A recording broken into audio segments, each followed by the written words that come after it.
और दुनिया भर की तरह जर्मनी के दारुल हुकूमत बर्लिन में भी क्रिसमस की तैयारियां और रौनकें उरूज पर पहुंच गई हैं। पूरे शहर को बरकी कुमकुमों से सजा दिया गया है। तफसीलात मतीउल्लाह की रिपोर्ट में देखिए।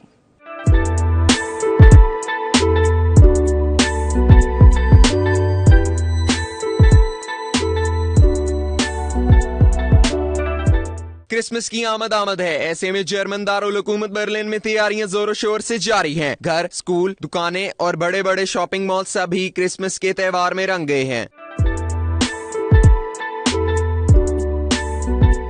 सियाहों के लिए शहर भर में क्रिसमस की छोटी बड़ी मार्केट सज गई हैं। बाजार खूबसूरत तोहफे तोहफे से भी भरे हुए हैं, जिनमें चॉकलेट्स, परफ्यूम, मुख्तलिफ हैंडमेड अशिया और गिफ्ट हैम्पर शामिल। इन्हीं बाजारों में लगाए गए खाने पीने के स्टॉल्स पर भी बेपनाह रश देखा जा रहा है।